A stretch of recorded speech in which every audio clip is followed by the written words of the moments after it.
What is the biggest issue in your mind facing Pima County right now, and what is your plan to address it? Well, the think tank that we created every single Monday in the homicide panel, working on violent crime with TPD, with the sheriffs, and all agencies, hour after hour with the most brilliant minds in our office, I think really has paid off with violent crime. And then you have to pivot quickly, and we have already, to using that think tank experience, that high sharing of intelligence, right into the concerns of the day. Small businesses, neighborhoods, our street corners. And I have confidence and optimism that as we continue to work together, Metro, the city, and the county, as we continue to do that with a strong leader in between that, a county official such as I am, but with my number one law enforcement partner, the TPD City Department. With that leadership, I know we're going to continue to see really excellent results across the county in all factors of crime. So it's crime for you is the biggest. Well, it is the criminal activity, very important to remember. It's the criminal activity largely stemming from fentanyl and poverty and a lack of affordable housing and a lack of employment or good employment.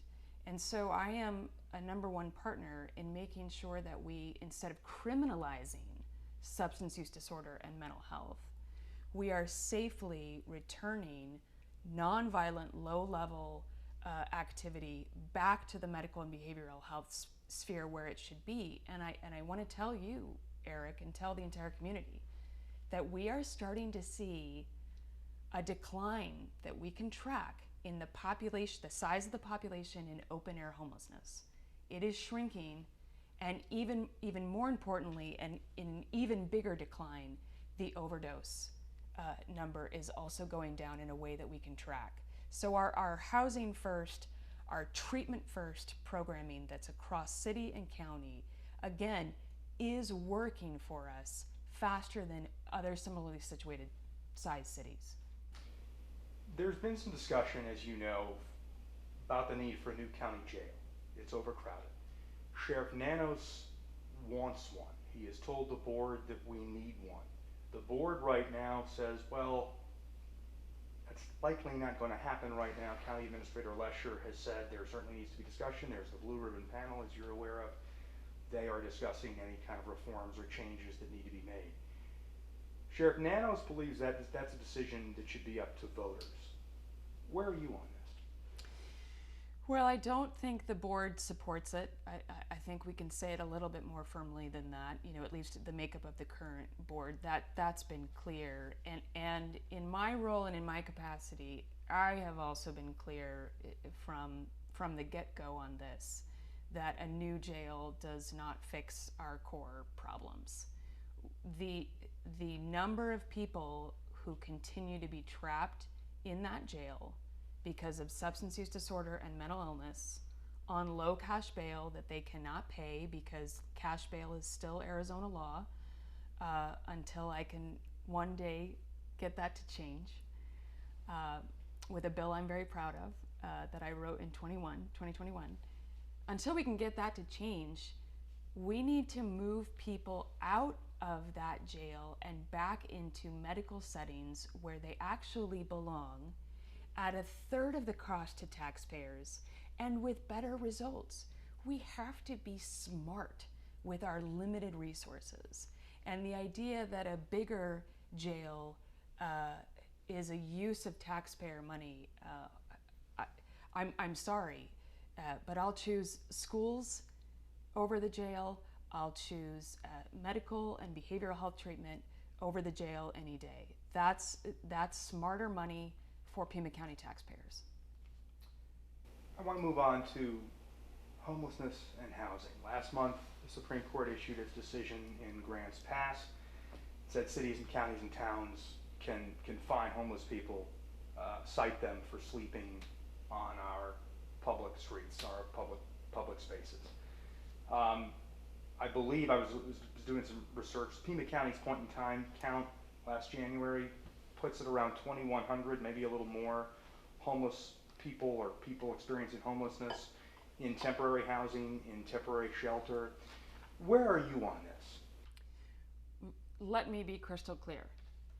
Where apparently the United States Supreme Court is willing to tolerate cruelty, Pima County will not.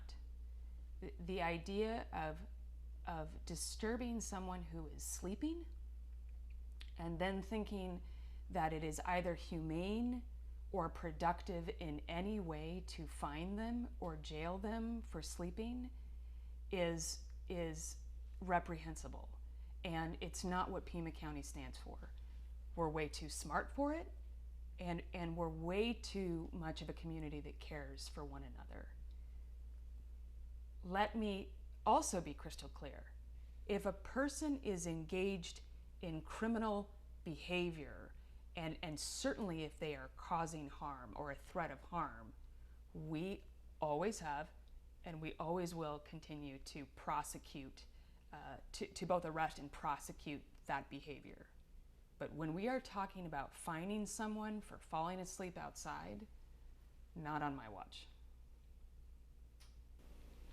Let's move to abortion, where Arizona has been at the forefront of the reproductive rights issue since the overturning of Roe 2 years ago. It's likely, with the amount of signatures that were collected, that the Arizona for Abortion Access Act will be on the ballot, though it very well could be voted down. And I wonder if, what do you believe, Laura, the role of a county attorney is when it comes to reproductive rights, and whether, as some have argued, other county attorneys have argued in this state, that women and doctors should be prosecuted? What we have learned in the last 3 years is that when it comes to protecting our core fundamental rights as Americans, it often and will end up in court where your elected prosecutor is either going to be protecting your rights over your own body and to make your medical decisions with your doctor, or you're at risk of having someone who will not take up that mantle. And it took tremendous courage for me to go into court against the current, at that time, Attorney General Brnovich, to challenge him and his near territorial ban that he was pushing for. And when we won at the Court of Appeals, we won over 2 years of reproductive health care statewide. So is that a critical issue on this ballot, in this race, right now when you go to the polls on Tuesday? 100%. And should voters be unbelievably concerned that my opponent put up his first website and explained that he was for maternal choice, which is a term of art. It's a term of art that belongs in crisis pregnancy centers, where people who are already victimized and traumatized and have made a choice to get reproductive health care are then lectured about how that's an evil choice and a bad choice, and further traumatizing them. We need to believe my opponent the first time. Of course he took that down quickly within days, but screenshots last forever, because this couldn't be more important in this race. What do you believe the biggest difference is between you and Mike J? Well, that's the first one right there. But financial reports are like a testament of values, right? And you can look at my financial reports online and you can see that I am a grassroots campaign, and you can see how hundreds and hundreds of small-time donations have come in for me. And then you can look at his reports online, where it is a who's who of powerful, influential, wealthy Republicans across the board. All of the car dealers, all of the land developers, pro-life. Someone who put, David Meal put 20 grand into trying to defeat the abortion initiative that I carried petitions for. and then turned around and made a massive investment in my opponent. They're heavily invested in him, and then they'll be calling upon him is the fear. And when you're tasked with protecting reproductive health, protecting the environment, and hopefully continuing on with really healthy, safe criminal justice reforms, you need to believe the candidate who stands for all that and who isn't beholden to those kinds of powerful, wealthy influencers. You know, I think people hear the title county attorney, Laura, and I frankly don't know how many of our neighbors really know what you do every day. And I wonder how you would try to change that. What's the plan to try to get the community more educated and involved and more interested in the issues that you deal with every day? I've been on an education campaign for a long time on that exact question. And I do rely on the word DA, on district attorney, because I think where people come from when they move here, what they're accustomed to on TV, the moment I say, I'm like your DA, it helps them understand that I'm the top prosecutor for Pima County. And then I also get to share that I also have a massive civil law firm inside the agency that we are so proud of, that represents every single county department, where the legal advisor to the board of supervisors and to the county administrator herself. And that's why this role is so critical.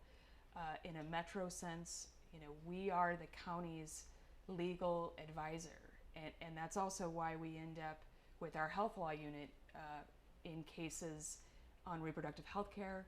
It's why we end up fighting for safe and fair voting rights out of our elections law department. It's an extraordinary position that I have been honored to be in. And Eric, I'll tell you that very question of what is a county attorney humbles me every single day. There's not a single day that I don't understand the depth of the power in that building and the responsibility for me to teach the next generation of prosecutors to do the right thing, and how incredibly important it is who the person is in that job and what core values carry them and motivate them. If you're reelected, what is priority number one for you?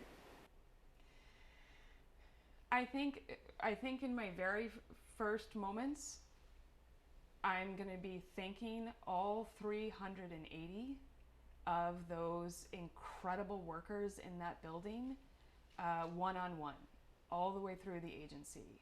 And then I'm going to hit the 200 plus crisis victim volunteers.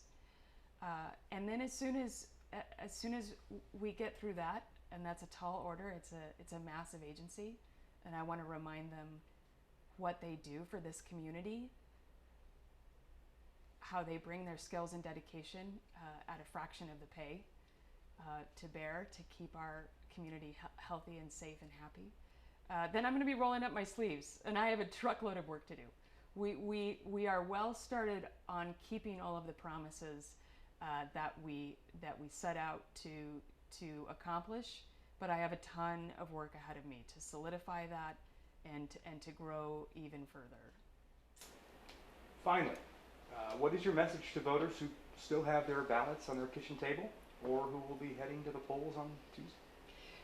Please go to the recorder's website. We want you to take the ballots in now to an early voting site, or you can take it to your voting site on Election Day, on Tuesday. Please fill them out. And I dare say, please fill out Laura Conover. Because with me, we're going to go forward instead of going backward. And I think that's where the community wants to go. Forward with the reforms and the solid progress we've made, rather than backward to the former administration. Pima County Attorney Laura Conover, thanks for taking the time. It's a pleasure. Thank you, Eric.